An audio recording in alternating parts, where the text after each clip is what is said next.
The world is in a very dangerous moment. There is a very real possibility of nuclear war, and numerous studies by scientific experts have estimated that if large numbers of nuclear weapons were to be used, it would probably mean the death of the vast majority of humanity in nuclear winter as billions of people starve to death. The Bulletin of the Atomic Scientists, which is a watchdog group that was created in 1945 by Albert Einstein, Robert Oppenheimer, and the scientists who helped to create atomic weapons in the Manhattan Project. This group maintains what's known as the Doomsday Clock, and every year they update their warnings as to the possibility of nuclear war. And in 2024, they warned that we are at a moment of historic danger, which they estimated is 90 seconds to midnight. And why did these nuclear scientists warn that we're in such a dangerous moment? Because of the war in Ukraine, which is a proxy war between NATO and Russia. And of course, NATO is led by the United States, and the US and Russia have the largest reserves of nuclear weapons on Earth. And these nuclear scientists warned that the doomsday clock is, quote, the closest to global catastrophe it has ever been, end quote. They also warned that, quote, humanity continues to face an unprecedented level of danger, end quote. Now, while nuclear scientists are warning of the very real danger of nuclear war, what is the US military doing? Well, of course, it's providing billions of dollars of weapons and military support to Ukraine. But the US military is also researching the potential impact of a nuclear war on Russia. I'm not joking. I wish this were a joke, but this is absolutely real. Before me here, I'm looking at the website sam.gov. This is where companies can find opportunities for contracts with the US government. It's all publicly listed information. And this September, sam.gov published a contract titled Services for Modeling the Effects of Nuclear Weapons on Agricultural Systems. It discloses that the US Army Corps of Engineers is awarding a contract for research and development of a program that consists of, quote, modeling the effects of nuclear weapons on agricultural systems, end quote.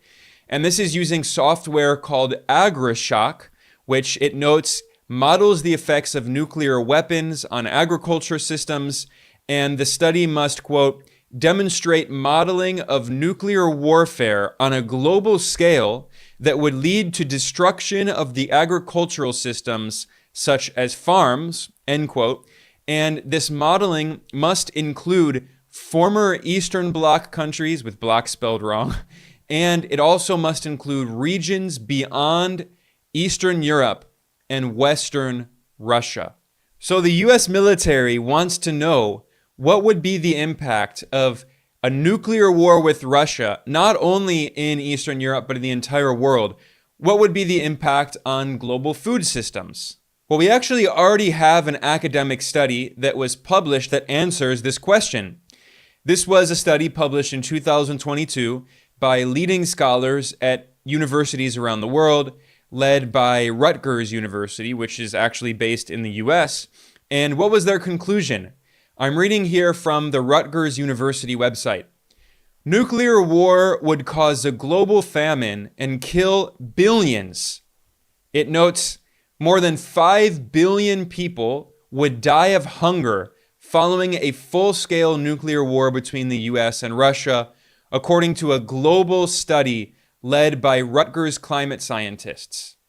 The scientists found that if there were a full-scale US-Russia nuclear war, global average caloric production would decrease about 90% 3 or 4 years after the conflict, and just 2 years after the start of the nuclear war, more than 75% of the entire planet would be starving. This peer-reviewed study was published in the leading scientific journal Nature in 2022. It has 10 co-authors who are some leading scientists around the world in multiple countries. And I'm reading here from the abstract in this scientific paper. Atmospheric soot loadings from nuclear weapon detonation would cause disruptions to the Earth's climate, limiting terrestrial and aquatic food production. It would lead to mass food shortages in almost all countries. And they estimated that if there were a nuclear war between India and Pakistan, more than 2 billion people could die. But if there were a nuclear war between the US and Russia, more than 5 billion people could die, which of course is the majority of the world's population. And by the way, I should point out that many other academic studies have come to the same conclusion. This has been known about for decades.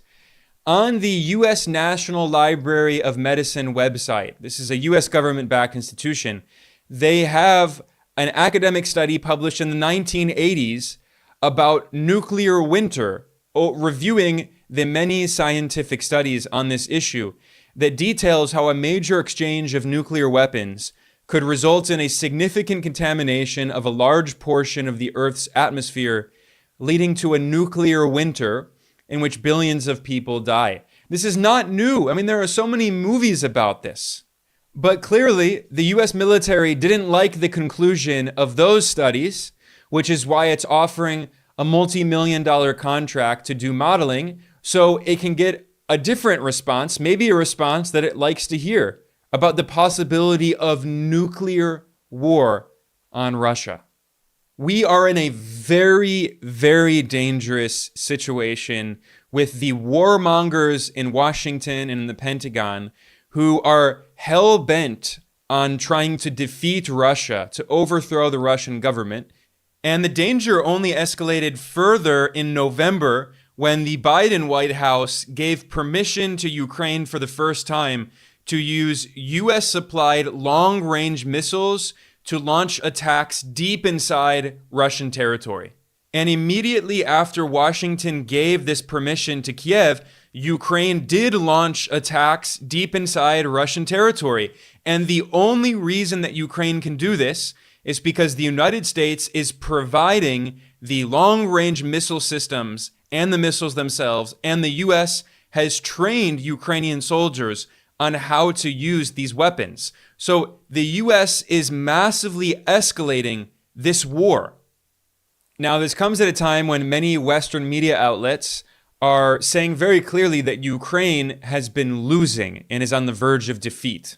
The average age of Ukrainian soldiers on the front lines is between 43 and 45 years old. And even CNN has admitted the situation is very dire. CNN is, of course, as pro-Ukrainian and anti-Russian as a media outlet gets, and it reported that there is very low morale in the Ukrainian military. There are mass desertions happening, and thousands of soldiers are simply disobeying orders in Ukraine.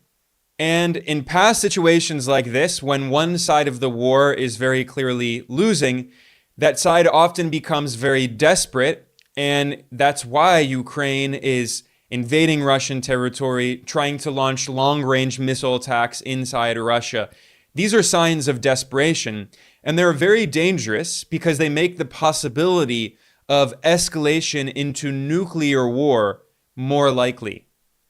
Now, I've previously done reports here that look at how the majority of people in the United States and also in many European countries want peace talks to end the proxy war against Russia in Ukraine.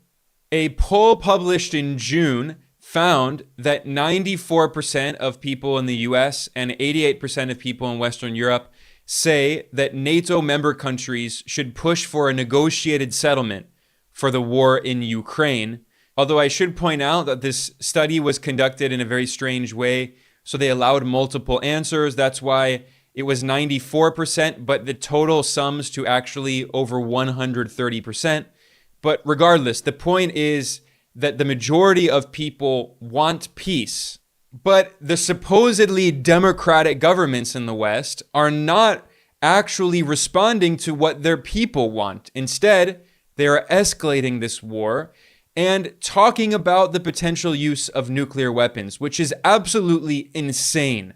In fact, the New York Times reported in August that the Biden administration has ordered U.S. military forces to prepare for potential coordinated nuclear confrontations, not only with Russia, but also with China and North Korea. We are living in a madhouse. According to the New York Times, President Biden personally approved this plan in March. It's called the Nuclear Employment Guidance Strategy. And the Times says that this, quote, seeks to prepare the United States for possible coordinated nuclear challenges from China, Russia, and North Korea, end quote. This also came after Reuters reported in June that a top Biden administration official raised possible increased deployments of U.S. strategic nuclear weapons. This report cited the top U.S. national security arms control official who said that the U.S. may deploy more strategic nuclear weapons in coming years in the name of so-called threats posed by Russia, China, and other adversaries. He said, quote, absent a change in adversary arsenals, we may reach a point in the coming years where an increase from the current deployed numbers is required. And he added, if that day comes, it will result in a determination that more nuclear weapons are required to deter our adversaries, end quote. And the U.S. government is also spending more and more money on nuclear weapons, tens of billions of dollars per year. In the last budget introduced by the Obama administration for 2017, it allotted $34 billion for nuclear weapons. That number drastically increased under Trump. In Trump's 2019 budget, it was $40 billion for nuclear weapons. In his 2021 budget, it was $48 billion for nuclear weapons. And under Biden, it has continued growing rapidly. For Biden's 2023 budget, there were $53 billion allotted to nuclear weapons. And for the 2025 budget, it increased drastically to $69 billion for nuclear weapons. By the way, this is according to the data that was compiled by the excellent researcher Stephen Semler, who has a really good Substack called Polygraph that you should check out. And he monitors how the U.S. government has been funding the war in Ukraine, funding Israel, and has a lot of other very useful charts. He also showed how the U.S. Congress has authorized $123 billion in military support for Ukraine between 2022 and 2024. In just 3 years, $123 billion of U.S. military aid for Ukraine, which, by the way, is more than the total U.S. military aid provided to Afghanistan in 20 years. This is how dangerous this arms buildup is and this proxy war against Russia is. And specifically, in terms of U.S. spending on nuclear weapons, Columbia University Center for Nuclear Studies estimated that over 30 years, the U.S. government will be spending $1.2 trillion on nuclear weapons. And that was in 2017 dollars. If you adjust for inflation, that means that in the next 3 decades, the U.S. government plans to spend $1.56 trillion, with the TR, trillion, on nuclear weapons, which, if were used, would destroy humanity and kill the vast majority of people on Earth. And what's so crazy about this is that for the warmongers in Washington, they complain that this is not enough. So the conservative think tank, the American Enterprise Institute in Washington, which is funded by the weapons industry and many big corporations, they complained that even $1 trillion is not enough spending for the U.S. military. They want more spending on the military and more spending on nuclear weapons in particular. Now, I've talked about how the Biden administration has escalated the extreme danger of potential nuclear war, and the Democratic Party is deeply involved in this warmongering. But I should point out that this is completely bipartisan in Washington, that many Republicans are pushing for the same. And former President Donald Trump is just as guilty for this very dangerous situation that we're in. I need to emphasize this because some of Trump's supporters claim that the proxy war in Ukraine is a war created by the Democrats. But in reality, Trump and the Republicans also bear a lot of responsibility. This is completely bipartisan, like most of the worst crimes committed by the US empire. Let's not forget that when Trump was president in 2019, he boasted of withdrawing from the Intermediate Range Nuclear Forces Treaty, the INF Treaty, that was signed between the US and the former Soviet Union, which opened up Pandora's box and basically started a new nuclear arms race. When this happened in 2019, even British state media, the BBC, which is very anti-Russian, was very concerned about how dangerous this decision was by Trump. The BBC noted that Trump's decision to withdraw from the INF Treaty raised fears of a new arms race, which is exactly what happened. It was entirely predictable. Now, for people who don't know, the INF Treaty had been signed in 1987 when the Soviet Union was still in power, and this was between Ronald Reagan, the arch-conservative Cold Warrior, and also the Soviet leader Mikhail Gorbachev, and this banned missiles with ranges between 500 and 5,500 kilometers, and the idea was to try to prevent a nuclear war between the US and the former Soviet Union and now Russia. But Trump completely destroyed that agreement. As if that weren't enough, a year later in 2020, Trump withdrew from another agreement with Russia, which was the Open Skies Treaty. This had been agreed to in 1992, so after the Soviet Union was overthrown, between the Clinton administration and then Russian leader Boris Yeltsin. And the idea of the Open Skies Treaty is it allowed aerial surveillance in both countries to make sure that the US wasn't preparing for war on Russia and Russia wasn't preparing for war. That agreement was sabotaged by the Trump administration. He destroyed all of the Cold War era arms treaty infrastructure that was aimed at trying to prevent nuclear war between the US and Russia.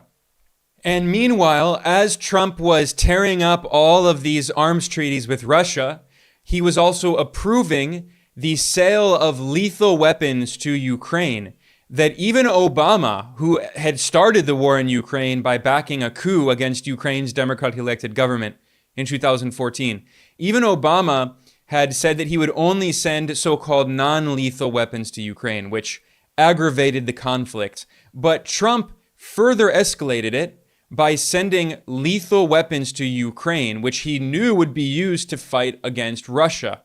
And then Trump did an interview in which he boasted that he had sent lethal weapons to Ukraine, whereas Obama only sent Ukraine pillows. You don't know what I talked about with Putin in the meeting prior to the press conference? Publicly. You never say anything harsh about him publicly. I didn't. I'm the one that gave Ukraine offensive weapons and tank killers. Obama didn't. You know what he sent? He sent pillows and blankets. The reason I mention all of this important historical context is that a lot of Trump supporters are acting like that now he won the 2024 presidential election and is coming back to the White House in January 2025. They claim that he's going to immediately bring peace to the world. He's going to end the war in Ukraine. But in reality, if you look at Trump's record in his first administration, he actually massively escalated tensions with Russia. This is bipartisan. So the point is that both political parties in Washington and the military-industrial complex, the Pentagon, the State Department, all have played a role in bringing us to this very dangerous situation where they're talking about nuclear war, despite the fact that scientific experts warn that a nuclear war between the US and Russia would lead to the death of the majority of people on planet Earth. I don't know what to say. I can't think of anything more dangerous than that. Sometimes I really do feel like the world is an insane asylum, but that's why I created Geopolitical Economy Report, to highlight these very important issues, that unfortunately are not getting enough attention. Mainstream corporate media outlets are not taking this issue seriously enough. And in Washington, many warmongers are just flippantly talking about the possibility of nuclear war as if it's not a big deal, as if nuclear winter is not a possibility, when it very much is. So on that note, I'm going to conclude here. I'm Ben Norton. This is Geopolitical Economy Report. Please like and subscribe. Please share this, and I will see you all next time.